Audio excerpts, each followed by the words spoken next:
Y el tema 9 es el resumen de lo que hemos hecho en 8 temas. Entender qué es la psicología aplicada, qué es el concepto de criminología y qué es la psicología. ¿Para qué sirve la psicología como herramienta dentro del crimen? Salud.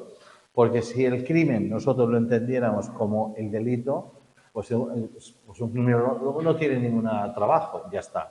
Tienes la carga de la prueba, tienes el atestado, tienes la instrucción, tienes el procedimiento penal, fiscalía informa, pum, pum, pum, se apertura de juicio oral, condena, pum, para adentro o medidas cautelares.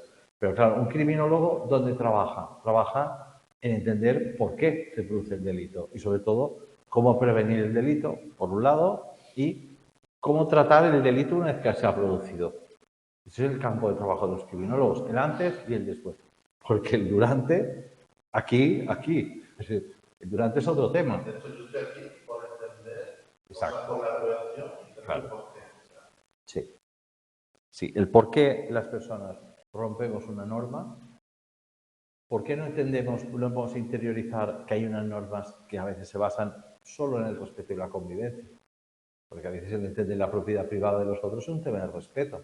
El no agredir es un tema de respeto, es un tema de contener la conducta cuando alguien te provoca. Bueno, pues no todo el mundo responde a la provocación y hay gente que sí y la multiplica. Y incluso vuelve al cabo de una hora con una barra de hierro y ¡pum! Deja un tío en el suelo. Entonces piensas, ¿qué sucede en la cabeza de las personas cuando tienen ese tipo de conducta? ¿Hasta qué punto eso es patología o maldad o aprendizaje? Sí.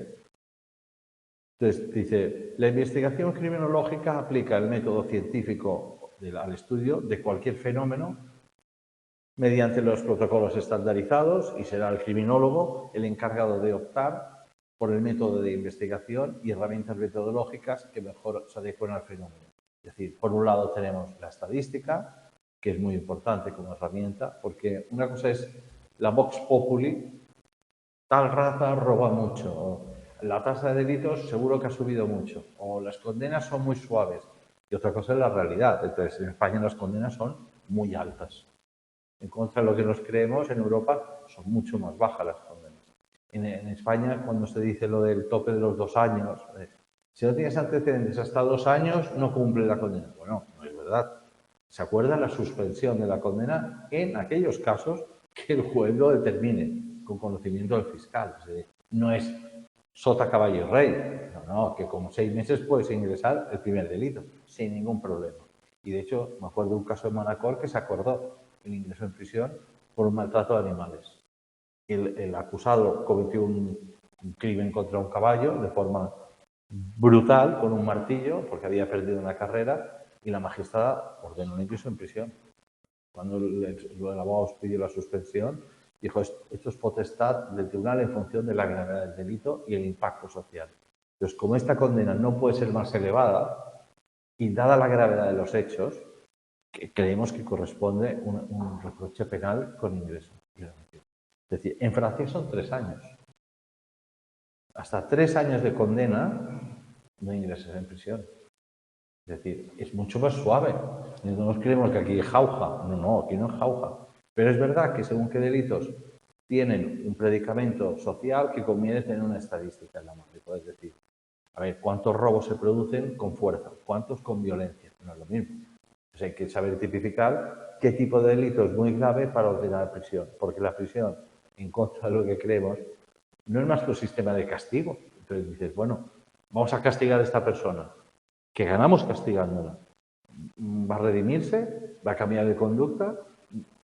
La pena de prisión se tiene que acordar dada destrucción de pruebas, provisional, cuando hay peligrosidad de la conducta, que se tiene que ordenar el ingreso, y piensa que siempre forma parte de la condena final. Entonces, al final se le va a descontar esto. Entonces, los casos de prisión se tienen que estudiar en la actualidad con mucho detenimiento y solo acordarse provisional cuando realmente se puede motivar, porque si el fiscal no lo pide. El otro día en Palma hubo unos señores que habían detenidos por atracar, por asaltar cajas fuertes y tal, y no ingresaron en prisión. Y arrancaban los cajeros con todo un mecanismo bastante sofisticado. Claro, no había habido robo con fuerza a personas. A las 3 de la mañana intentas arrancar la caja fuerte y por mucho que tú percibas la especialización de la banda, bueno, no habían hecho daño a nadie, solo contra la fuerza de las cosas. Y hoy por hoy eso son hasta 3 años de prisión. Entonces, si tú lo máximo que vas a condenar a aquella gente es a 3 años y no ha habido peligrosidad, es difícil. El fiscal no pidió ingreso en prisión, salieron por otra puerta. Entonces, por un lado, la metodología es ¿cómo estudia un criminólogo? Bueno, un criminólogo estudia con una población estadística, con unas herramientas estadísticas concretas, decide, por ejemplo, voy a coger 10 personas que hayan cometido ese delito, conducir bajo el efecto de las bebidas alcohólicas, y voy a entrevistarlos uno a uno. Voy a ver por qué aquella persona no percibió que, habiendo consumido bebidas alcohólicas o drogas, podía matar a una persona. Vamos a ver qué casuística hay.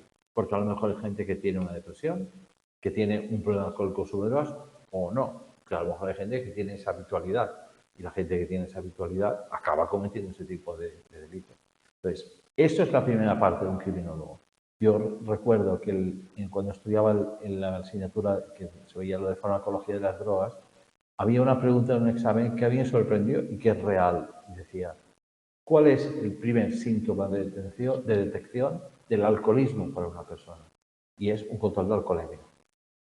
Es decir, la primera percepción real que tiene una persona de, oiga, tengo un problema con el alcohol, es cuando vas en un furgón con los billetes puestos, por una alcoholemia positiva. Es decir, las alcoholemias positivas han servido para que una parte de la población se dé cuenta que tengo un problema. Porque cuando te vas así tienes que pensar, a ver, yo he hecho algo que la sociedad dice que no puedo hacer y que es muy grave, porque si no me pondrían un papelito verde. Entonces, pensar cómo voy a investigar es muy útil, porque a lo mejor entendiendo qué es lo que sucede cuando una persona coge un coche habiendo bebido o habiendo consumido tal, podemos hacer un programa de prevención. Una campaña publicitaria, folletos de la salida de las discotecas, poner alcoholímetros en los coches. No es visible. O no lo tienen tanto en cuenta como cuando tiene una consecuencia tan grave como esa. Sí. Sí. Es que pero el problema de las consecuencias tan graves es que puede haber alguien en una caja. Es que para mí es más impactante el hecho de que puedas causar a otra persona Claro. una persona ajena al hecho de que tu acción fluye rápido. No, por supuesto. Pero yo lo que digo es, la gente como tú es la que no lo hace. Es evidente. O sea, todo el mundo se ha ido a tomar unas copas y dices, no, llévame en coche. Claro.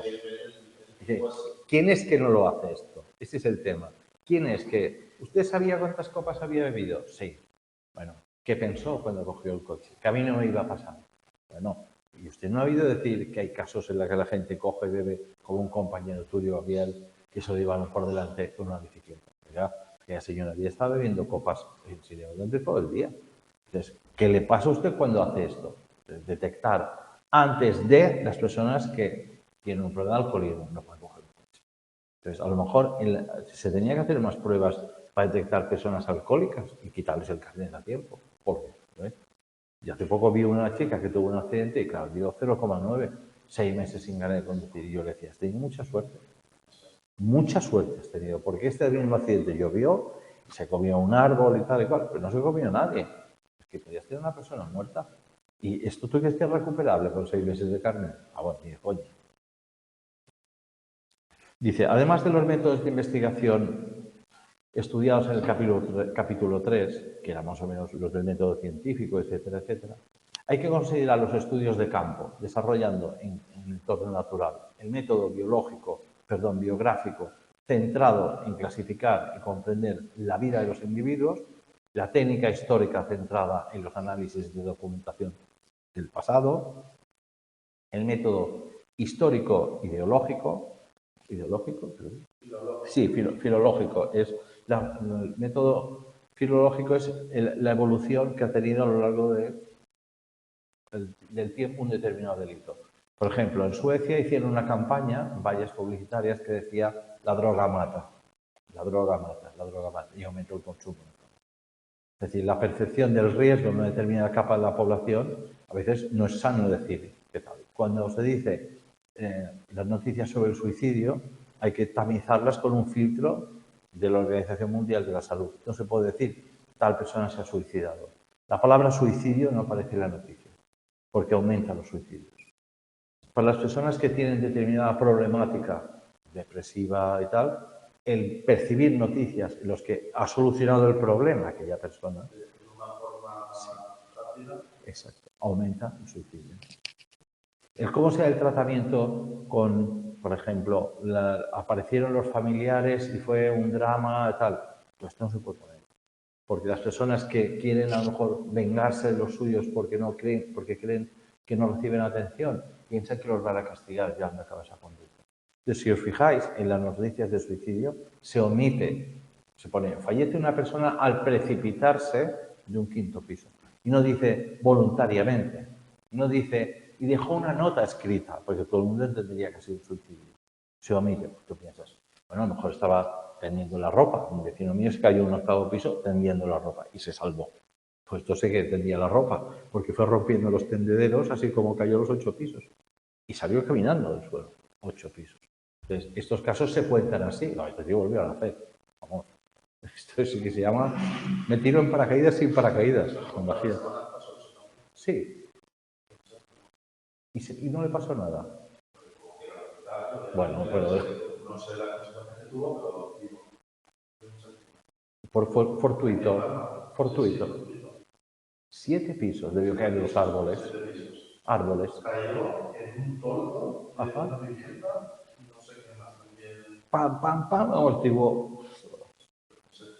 Hace 2 o 3 semanas. Un 7º piso, por la ley de la gravedad, debió llegar al suelo. Si no hubiera habido nada, equivalen a unos 22 metros de altura, a 9,8 metros por segundo, pues multiplicado 9 por 9 por 9 por 9, 7 veces, 61, son 6.400, serían 4.400, llegaría con unos 96 kilómetros por hora. O sea, darte con 96 kilómetros por hora contra el suelo, vamos, todos los órganos internos los encuentras destrozados, todos los huesos destrozados. Suponiendo que caigas plano. Y el tío estaba consciente. Consciente salió. No lo recuerdo. Yo no fui al servicio. No, Esto es lo que dijo la prensa. Pero... Eso sí que es suerte. Además, si es una persona adulta que pesa más, lógicamente al tener más masa el impacto es mayor, porque un niño muchas veces se salva por el poco peso, el impacto. Pues dice, aparte de los métodos de estas rayas, los estudios filogenéticos es cómo ha evolucionado un determinado sujeto, raza, población, sujeto. ¿Por qué? Porque los delitos que se cometían en 1950 no son los delitos que se cometen en el año 2000 y no son los delitos que se cometen en el año 2025. Son muy diferentes. En 1950 había roba gallinas.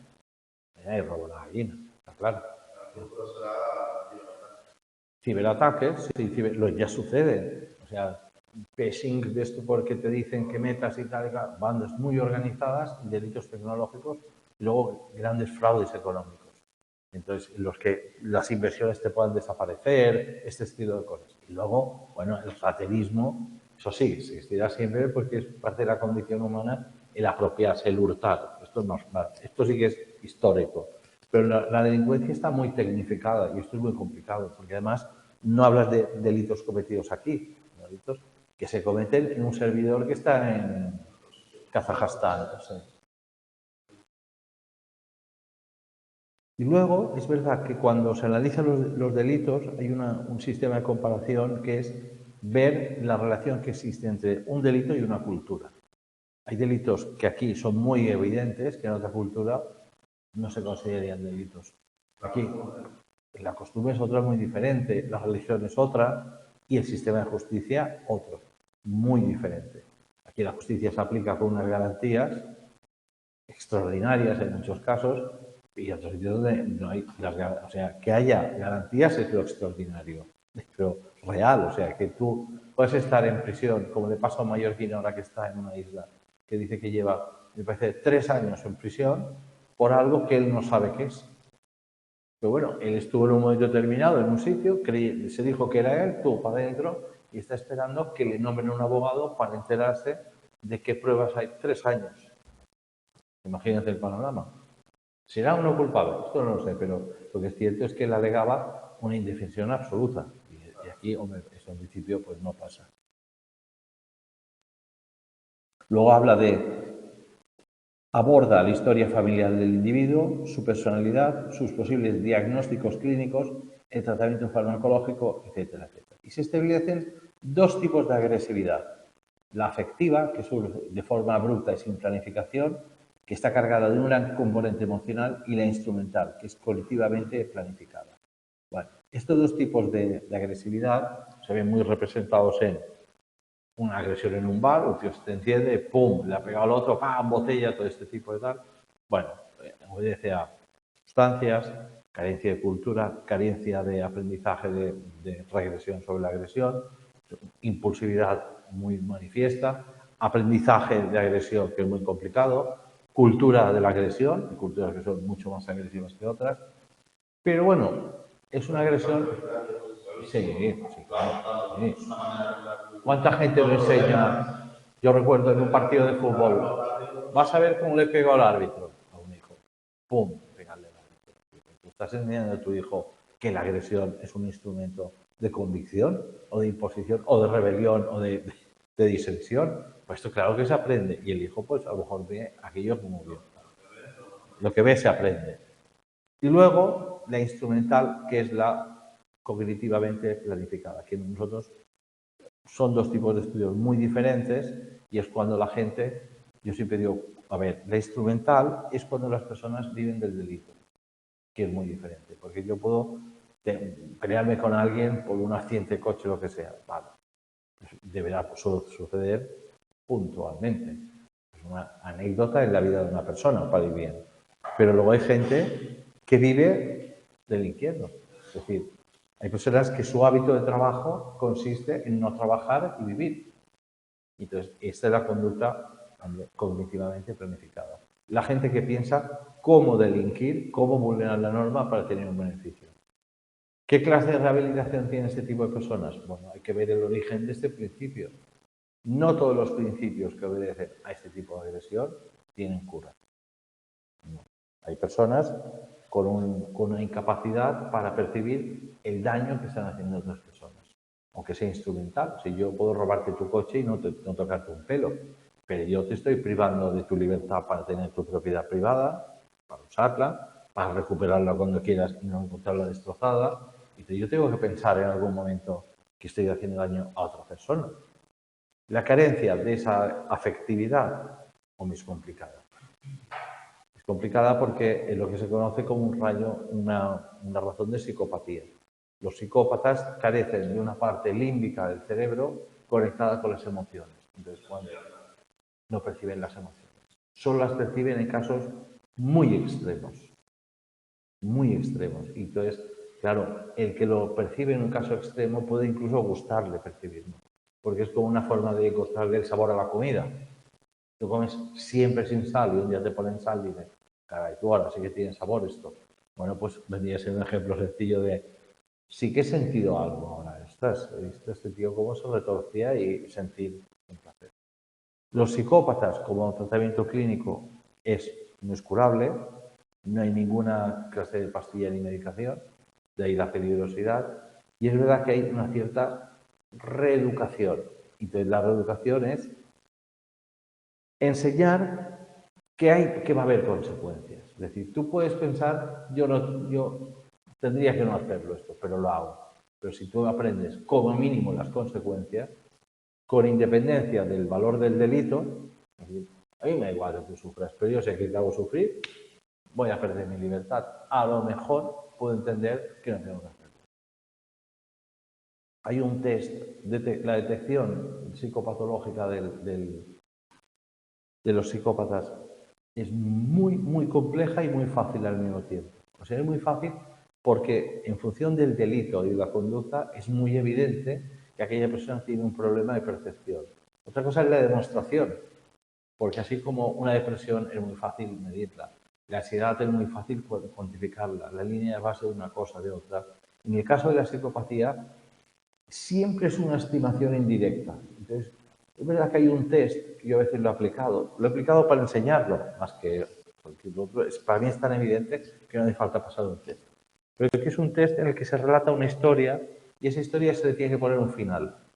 Entonces, pero el final es libre. Y en función del final que decide cada persona, hay un tipo de final que demuestra un alto grado de psicopatía. Es una historia muy sencilla, no lo haría aquí porque me parece arriesgado. Y luego si alguien diga, yo le digo ese final. Pero recuerdo que una vez diciéndola en el comentario, alguien dijo ese final. Sí. Y claro, yo no dije cuál era el final psicopatológico, pero pensé que me quedé flipado. Ahora, también es verdad que ese tipo de problema no tiene por qué manifestarse en el ámbito social. Sí. No todo el mundo que es tan... Totalmente. O para ellos. Hay gente normalizada. Yo he visto grandes psicópatas no asesinos. Porque nosotros creemos que todo psicópata siempre está degollando gente y cortando las orejas en un póster. No, el jefe, por ser un gran psicópata, es un tío que disfruta de torturar a sus empleados. No matarlos, sino someterlos a tensión, estrés, humillación, cambios de humor súbitos que hace que la gente nunca sepa el jefe de qué humor está. No lo sé. Hoy ha venido de buen humor y a la media hora todo el mundo. O sea, esa percepción, los tengo a todos acojonados. Que ese tipo de cosas, dices, tío, la cabeza disfruta hacer daño a nosotros. Porque no es flexible. Todos hemos tenido algún jefe así.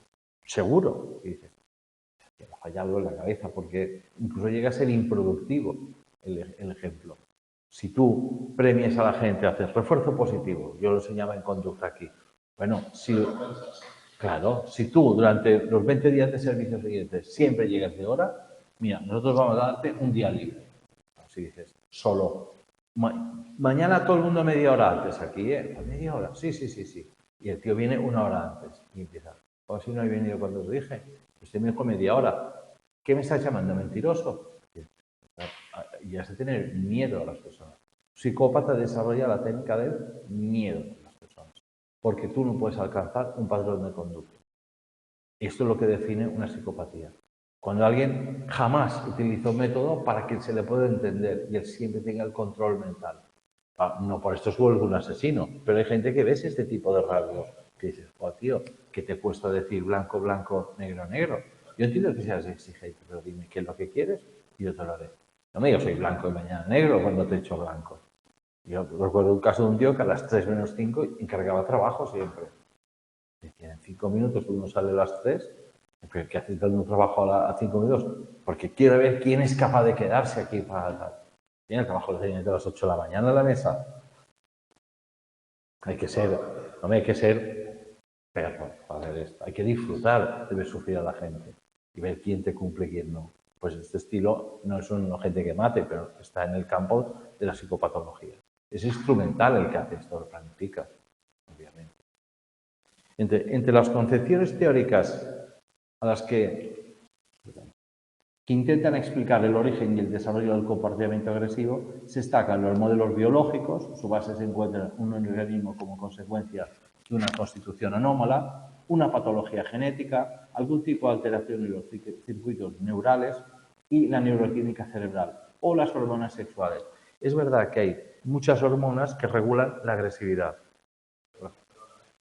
La testosterona. La serotonina es de los neurotransmisores que produce tranquilidad absoluta. Es la que se segrega cuando has comido. Peligrosa. Sí, muy peligrosa, porque te quitan la felicidad. A la gente que le dan antidepresivos, consume antidepresivos durante 6 meses, 2 años. Si te quitan los antidepresivos, que es un recaptador de la serotonina o un productor de serotonina, hay dos tipos, uno te da más serotonina y la otra te ayuda a que la captes mejor. La gente se pone como monos, pero como monos. O sea, la gente dice, yo he pasado un infierno, o sea, no sabía que me pasaría esto. Agresividad, ansiedad. Yo hasta ayer pensaba que la agresividad sí que influía mucho la testosterona, por lo visto. No es tanto, no. Así como la serotonina sí, la testosterona... La testosterona, lo que sí está demostrado es que correlaciona mucho con el cáncer. el exceso de testosterona. Con cáncer de zonas donde se acumula, que toman mucha testosterona, si tú consumes mucha carne, aumenta la agresividad porque te sube la testosterona, pero dentro de los límites normales de la agresividad. Es que una cosa es cuando hablas de conductas patológicas y otra cosa es de ser más agresivo o menos agresivo. Un buen jugador es un tío agresivo en el campo, pero no agresivo con la gente, sino con la pelota, con el juego. No todas las palabras tienen una connotación solo negativa. Es verdad que la gente que es vegetariana la ves mucho más pasota, mucho más tranquila, porque le consumen testosterona. La testosterona solo se produce dentro de la carne, dentro de las proteínas. Si tú no consumes según qué tipo de carne, tu cuerpo no produce testosterona, produce muy poca. Y si consumes mucha, pues lógicamente estás más fuerte. Pues, si tienes músculo es para algo. Pero fíjate una cosa muy curiosa. La gente que es grande y musculosa es muy pacífica. Porque no necesita de la agresividad Para convencer nada.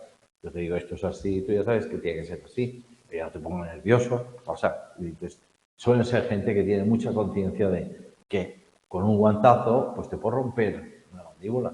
Y en cambio la gente pequeña suele ser mucho más agresiva porque imponen poco respeto. Entonces, cuando se habla de tallas en según qué cuerpos, a ver, nosotros podemos creernos todos iguales, pero hay gente más parecida a otros. Esto es un hecho. ¿No? Es así. Entonces, bueno, nosotros podemos inventarnos el juego de otra manera, pero el juego al final es el que es. Exacto. Tú tienes que parar a un tío que hace 1,90 y mides 1,57 y te cuesta trabajo. Sobre todo si no puedes usar más que las manos y los guantes. Pero bueno, esto es la norma que nos hemos dado, ¿eh? Todo. Nos hemos saltado un punto que creo que era de lo más importante. ¿Cuál? A ver. Que era entre los factores que explican el porqué de la agresión destacan los individuales. Sí, es verdad. Biológicas y psicológicas. Sí. La La familia, las biológicas que las desarrollabas aquí, es verdad que cada individuo tiene un patrón. Primero, tú naces en un sitio, es decir, heredas una genética y el patrón de genética se compone, cuando hablamos de personalidad, de 5 grandes. Impulsividad, reflexividad, mezclado con inteligencia. La inteligencia nos va a permitir medir las consecuencias de nuestros actos. Hay gente que no tiene la inteligencia suficiente para pensar que haciendo determinadas cosas te van a coger. Y hay gente que sí, que piensa, ostras, cuidadito, que te van a pillar. Y de hecho, los delincuentes en general suelen ser personas que saben que les van a coger. Pero luego están los más impulsivos. Lógicamente que ya no es conducta instrumental. Aquí lo explican como organizados o no organizados. Claro, los que son instrumentales se organizan y los otros, los no organizados, son los que tienen impulsividad. Y es un tipo de delito. Pero los que están organizados son gente que planifica. Y es no es impulsividad, no es se me ha ido la olla. Y de hecho, este tipo de delincuente es el que cuando se le detiene sabe que va a ser detenido. Lo sabe. Es decir, una persona que se dedica a robar bancos sabe que la van a coger. Lo que viven es del tiempo en el que hasta qué te van a coger. Y lo dicen todos. Es decir, cuando les preguntas, ¿pero tú no sabías que te iban a coger? Te dicen que sí. Sí, y que pagaré por esto. Pero a lo mejor me habrá compensado. Es como, ¿cuántas monedas tengo que meter en la máquina para que me dé el premio? Bueno, si solo he metido 3, pues mira, me ha ido bien. Y eso es un factor importante. Por esto las penas se cuantifican en función del resultado de tu delito. Porque para que te salga rentable delinquir. Y luego la familia, es obvio que según qué valores, porque parece que los valores están como mal vistos, pero determinados valores en el contexto en el que te has criado, pues sí que te hacen entender la vida de una forma u otra. Educación de esfuerzo, de responsabilidad, de solidaridad, del cumplimiento de la norma, aunque no te guste. Pero evidentemente todos cumplimos normas que no nos gustan y las cumplimos. Entonces el que te enseñen a haz lo que quieras o la vida ya te enseñará, pues como digo yo, si tú no aprendes de tus padres, el que te enseña es el Código Penal. Y esto es real. O tú aprendes lo que dice tu padre de buena fe, oye, no hagas esto, porque si no, esto no está bien hecho. Si tú crees que tu padre es un idiota y que lo que te dice es para que te vaya mal la vida, te lo va a enseñar el Código Penal. Al final lo que pone el artículo. Es verdad que dentro de las características hay, es verdad, una constitución anómala, hay gente que tiene una mala concepción, es decir, que ellos creen que son más listos que los otros, esto es una constitución anómala, y que trabajar es de tontos, y que tú eres un pringao. Sí. Hay un modelo de persona que piensa mucho así, que yo soy más listo que tú. ¿Por qué? Porque yo me da un palo al agua y vivo mejor que tú. Bueno, es una concepción de la vida.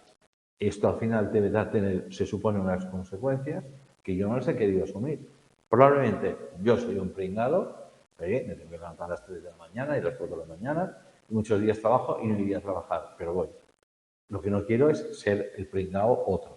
Es decir, el que duerme hasta las 12 de la mañana, no sabe dónde tiene que dar un palo para cogerse pasta y como un mono. Es que es una elección la vida. Al final, elegimos lo que queremos ser. Y si nos equivocamos, podemos rectificar. Todos hemos sido jóvenes. Yo siempre lo digo a la gente joven. Jóvenes hemos sido todos. Todos nos hemos equivocado. Todos. Pero unos hemos aprendido y unos no. Entonces, cuanto antes aprendas, muchísimo mejor, porque tendrás que desandar menos de lo que has andado mal. Pero es verdad que hay una parte metabólica que es muy importante, que son los neurotransmisores, por un lado, serotonina, noradrenalina, testosterona, el cuarto, ¿cuál era? Pero noradrenalina, serotonina.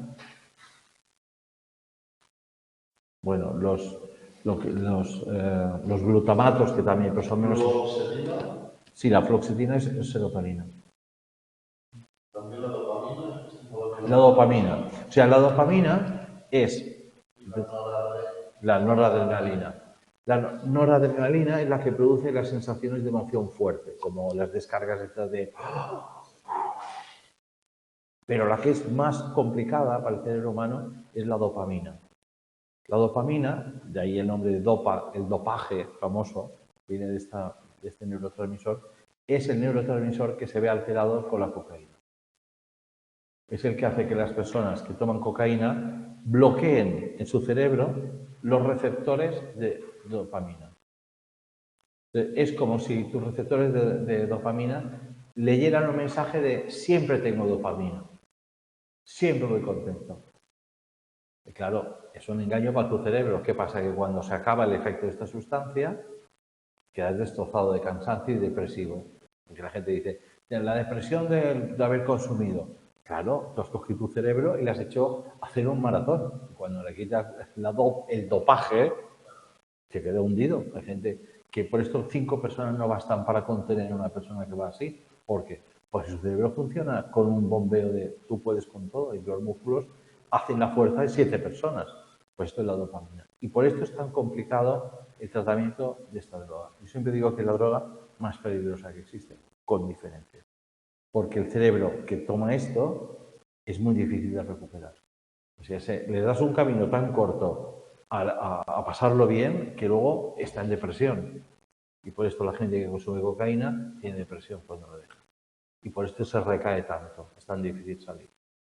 Entonces, la alteración biológica de cualquier neurotransmisor de estos, que la hay gente que tiene poca serotonina o demasiada dopamina, produce alteraciones en la conducta.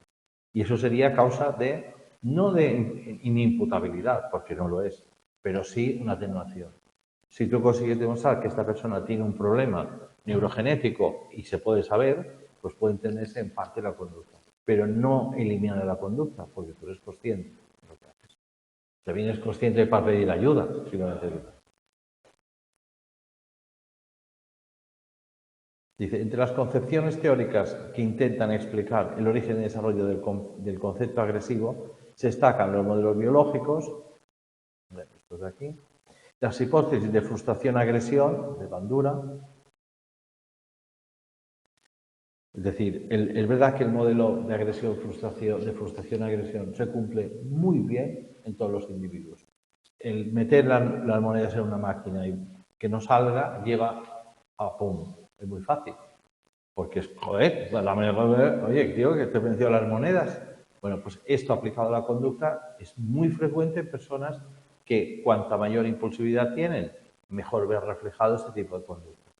El frenar la impulsividad es una zona frontal frontal dorsolateral de aquí del cerebro, que a partir de los 18 años se conecta bien. Es decir, tú coges un tío de 16 años, pues haces la prueba tú. Le dices, ¿ves en moto de paquete sentado al revés? Y va, vamos, pero el tío feliz. O sea, haciendo así. Bien, ponte tú. 50 no, 5 metros. Vas a ver lo que te dice tu cerebro, la sensación que te produce. 5 metros te pido, no más, 5. Dices, para la moto que me muero. ¿Por qué? Porque ya se te ha conectado esa zona del cerebro. Y esa zona es la que regula las consecuencias. Entonces, hasta los 16, 17, a los 18 años, el cerebro humano tiene que contener ese tipo de consecuencias. Y decirte, ¿te gusta aquello? Sí. ¿Sabes qué te pasará si lo haces? Ostras, pues no. Y por esto el Código Penal a los 18 años cambia. Porque hasta los 18 años hay una cierta inflexión en la capacidad de control.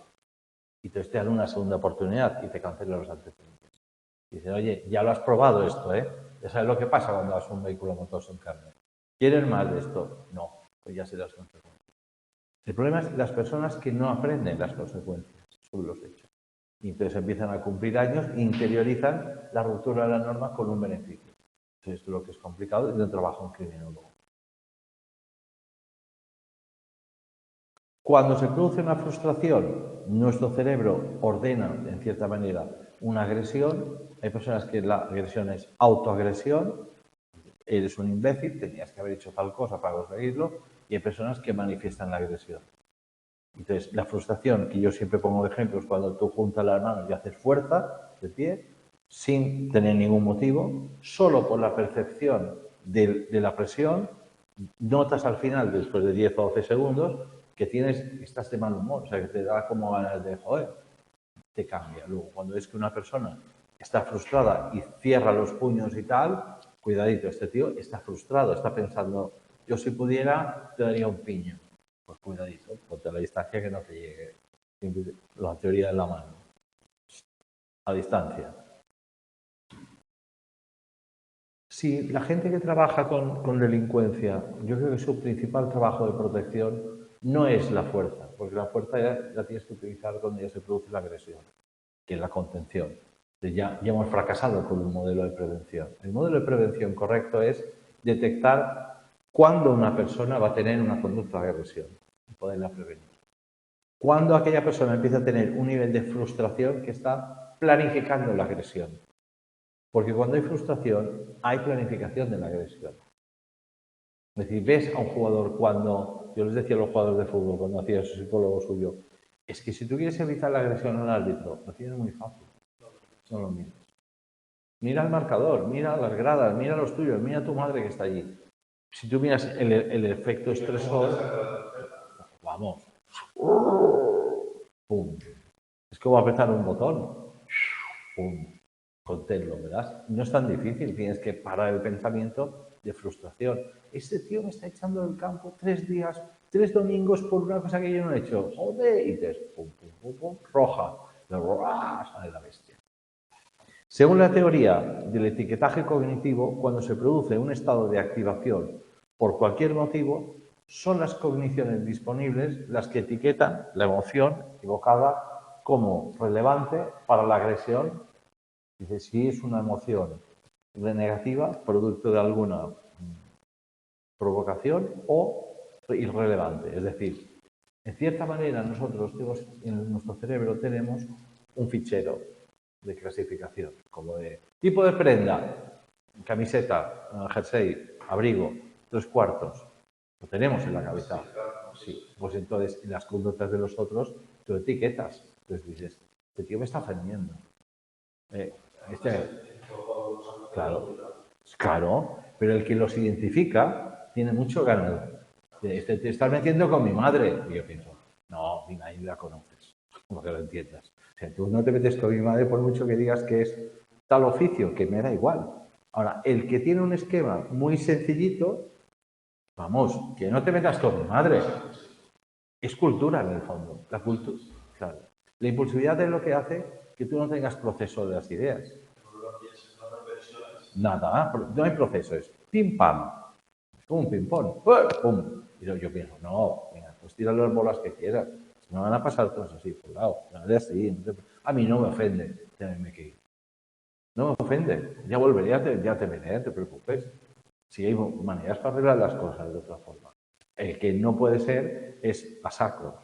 Un compañero mío me decía que uno de los primeros servicios que hizo en Madrid fue que lo llamaron en prácticas con un compañero suyo. En un bar hay una agresión o no sé qué. Y fue un bar y había dos tíos que se pegaban. Te hablo de Vallecas, un sitio así. Y dice, pum, pam. Dice, y en 3 minutos había 18 tíos que los pegaban.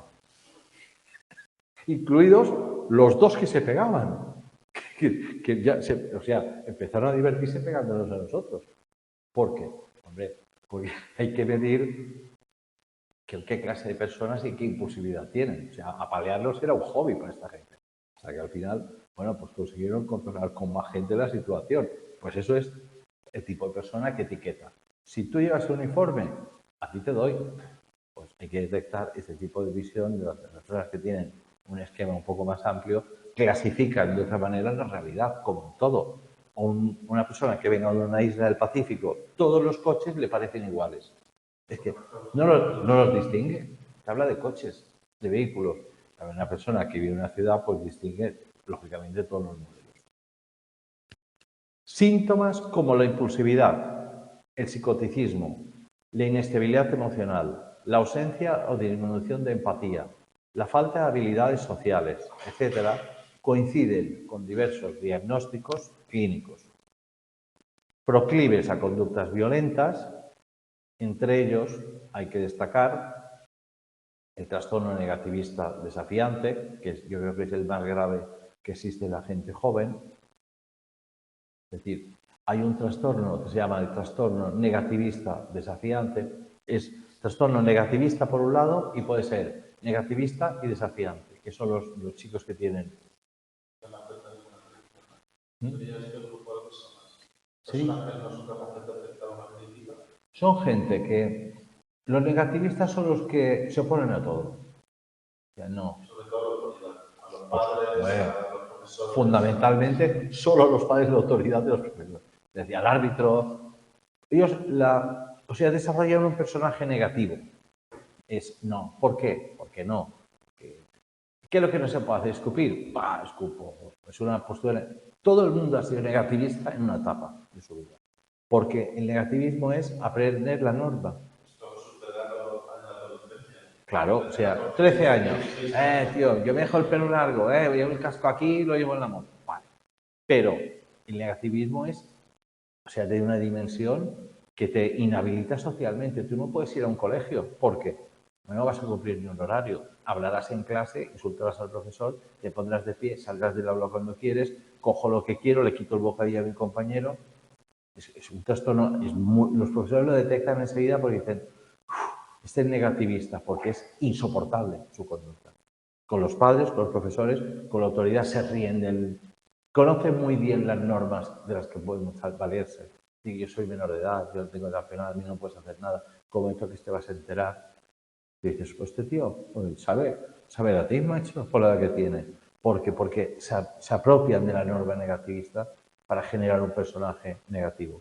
Pero luego está la segunda parte del trastorno, que es la de que no la cumplen todos, que es el desafiante, que es el predilectivo, que es el que rompe la norma, quita la moto, quita dinero, empieza a consumir droga muy pronto. Y es verdad que este tipo de trastorno infanto-juvenil es el que da mayor problemas de consumo de drogas. ¿Por qué? Porque las prueban todas. Es el yo he oído decir a chicos, yo es que lo quiero probar todo. Y dices, caray, todo. Es que todo es cualquier tipo de pastilla que tiene. Puedes ver dragones por las paredes. Entonces, este tipo de trastorno tiene una gravedad máxima porque puede ser mortal. Prácticamente son los que cogen una moto yendo borrachos, pueden tener un accidente y matarse. Y la gravedad de este trastorno, el negativista desafiante, tiene una gravedad que es muy curiosa y es, cuanto más tardío es el inicio, es más grave. Es decir, si sucede a los 14 años, es gravísimo. Porque a 14 años hace así. ¡Pum! Si esto sucede a los 9 años, hay un cierto aprendizaje del negativismo y de las consecuencias. ¿Por qué? Porque un niño de 9 años puede hacer trastadas.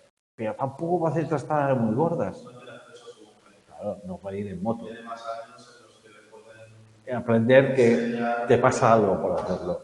Sin embargo, si tú a 14 o 13, 14 años tienes un desarrollo negativista, coges motos, fumas canutos, te emborrachas en los botellones, robas en las casas, entonces puede ser que solo dure ese periodo, pero también es muy fácil que las consecuencias de ese periodo se prolonguen mucho en el tiempo, porque tenga consecuencias, ingreso en centro de menores, expulsiones de centros, habituación de consumo de sustancias, y ese es el típico caso de delincuencia juvenil que ves en los barrios, trapichean, se instalan en manejar dinero, les gusta mucho el dinero, saben que el dinero les da acceso a poder, todo.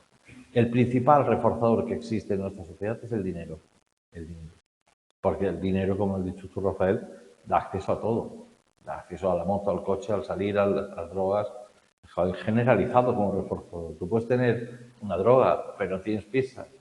Con pasta tienes droga y pizza. Entonces, este trastorno, si es de detección temprana, su prevención, el tratamiento y prevención, evita a la sociedad un delincuente futuro. Sin ninguna duda. Porque si no, su normalización se produce sobre los 24 o 25 años. Entonces, un tío que empieza a los 14 años hasta los 25 delinquiendo, tiene 11 años de carrera delictiva. Y luego ya lo normaliza. Bueno, pero con las secuelas que tiene. O sea, el problema es que entonces eres consumidor habitual de cocaína, o de porros, de alcohol. Sí que tiene una vida más Sí. No, es que no es lo mismo haber cogido una bicicleta que robar piezas de motos. Porque si las piezas de motos empiezas a llevar un coche sin carnet, empiezas a tener otro tipo de detenciones. Y si encima empiezas a consumir sustancias, pues a lo mejor le haces daño a alguien y hay agresiones ligadas al consumo de drogas y al tráfico de drogas. Y al final, por el consumo te relacionas con gente que pertenece a organizaciones que buscan puntos de venta. Y al final, cuando tienes 25 años, pues encontrarte que es consumidor, que has tenido varios ingresos ya en centros, etcétera, y con un historial delictivo. Que luego ya no eres tan así. Ya, pero es que tu pasado no se borra así como así. No tienes la ESO, uno. Casi no sabes leer y escribir, no lo necesitado para nada. O sea, cuando escriben con el WhatsApp y tal, a mí me cuesta trabajo entender lo que pone. Cuesta trabajo, de verdad. O sea, cuesta trabajo que alguien escriba así. Ya no te hablo de no poner H's. Te hablo de que las palabras están juntas y no sabes dónde empiezan y dónde acaban. Y los tíos lo leen bien. Esto pone, voy a llegar a casa a las 2. Es un milagro entenderlo. No saben leer y escribir. No tienen ningún hábito ni ningún oficio. Entonces tú coges a un tío, hombre, muy difícil. Hombre, ¿dónde te vas a trabajar así? ¿A empujar los carritos de un centro de una gran superficie?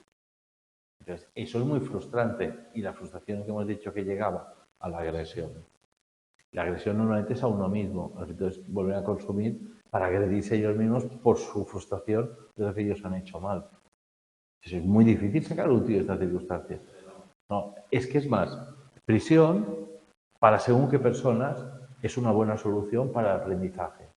Hábito horarios, hábito normas, hábito oficio, hábito ESO, hábito gimnasio, hábito valores de grupo. Entonces, en según qué casos, yo he visto, por suerte he visto mucha gente que me ha dicho, no, es que a mí me fue bien. Primero, porque tomé conciencia de que tenía un problema muy grave, que yo me creía que casi no consumía a veces. No, estaba muy enganchado. El martes, día 9, hay un grupo que es de delincuente juvenil y hacen una escapada, creo que es aquí al centro penitenciario, no sé qué es, a tratar de hablar con gente que les ayuda a insertarse en la sociedad. Está bien. Yo creo que voy a ir, sí, solo por ver el perfil. ver Es que la verdad es que el delincuente juvenil, cuando lo ves fuera de su entorno, es una persona que da un poco de pena. Porque ves que en el fondo son como ángeles caídos. Es decir, tú piensas, el padre de este chico era alcohólico, maltrataba a su madre, no ha trabajado en su vida, su madre se mató al trabajar, tuvo una cirrosis o un infarto cerebral. Ves unas vidas... No tiene nada que Dice, "Oh, este tío, lo que había". Exacto. ¿Cómo puedo vivir bien? Pues pasándomelo bien, porque lo otro que hay en mi casa es una mierda. Hay una película que yo recomiendo muchas veces a gente joven que tiene problemas, que no esté muy mal. A ver, antes de que te metas por según qué caminos. Tú mira la película Requiem por un sueño, que es una película muy dura, pero muy bonita. Que es la historia de un chico y de una chica que ves sus vidas, que son muy diferentes. Una es la hija de un rico y la otra es el hijo de un obrero en paro, no solo tiene madre, que se juntan con un sueño, que es ser modistos y tal, y consumen drogas. Y ves la vida de ellos, cómo se va deteriorando y cómo acaba uno y cómo acaba el otro, con el mismo problema. La diferencia de nacer en una familia desestructurada y nacer en una familia con mucho dinero. Y se le hago ver esta película. Digo, Requiem por un sueño. La música es muy buena, porque es una melodía que se va acelerando en la medida que ves cómo las cosas se van complicando. Claro, los chicos cuando lo ven dicen, ostras, pues esto es lo que pasa. Digo, no. Eso es muy light respecto a lo que pasa en la vida. La película es mucho menos que la realidad. Y la realidad es infinitamente más dura que lo que sale allí. Entonces, el que se mete en ese camino al principio ríen cuando la ven la película. Me encontraba muy divertido. Se colocan y tal, y no sé qué, y tal. Vamos, o sea, que es la realidad. Es que lo que sale es muy real y muy poco, porque ves que si tienes dinero, según qué cosas se tapan y cómo puedes acabar pues en prostitución, vendiendo droga y las consecuencias que tiene entrar en ese campo. Yo te la recomiendo, la puedes ver. Requiem por un sueño. Muy bonita la película. Y te les digo, al final no dicen ni una palabra, ¿eh? Están así, pasmados. Y les digo, no os engañéis. Un poco la realidad, les digo. La realidad es muchísimo más duro que lo que pasa en esta película. Muchísimo más duro. Como es de sida, de tal, sobredosis, de atracos, de palizas, de... Todo lo que sale aquí es muchísimo menos que la realidad. Entonces, cuando ves este tipo de gente dices, pero ¿y qué oportunidad tenía? Es que muy pocas en la vida. Muy pocas, porque eso era lo que estaba normalizado. O sea, los porros se fumaban a 9 años, mucha gente. 10 años. ¿Cómo vas a ir al colegio con 9, 10 años emporrado? Los libros. Tener los libros para ir a clase es una entelequia, es un sueño. O tener merienda. Yo fui profesor. Yo en el colegio que estaba era tan pobre que los niños, o sea, el concepto merienda no sabían qué era. Nadie llevaba la merienda. No, porque su casa no va a hacer un bocadillo mi madre para que merenda. Mi madre está trabajando limpiando casas. Y yo meriendo lo que hay en mi casa antes de venir aquí. Sí meriendo. La mayoría de niños venían al colegio sin haber desayunado. Porque la bocadillo. Claro, no es de extrañar que acaben donde acaban. Bueno, la semana que viene haremos las preguntas y las respuestas de este tema y entonces muy pendiente que queda, porque es un tema muy interesante, que yo creo que centra un poco lo que es la criminología. Bueno, muchas gracias por vuestra atención a las dos que me estáis escuchando en casa y la semana que viene contestaremos las preguntas.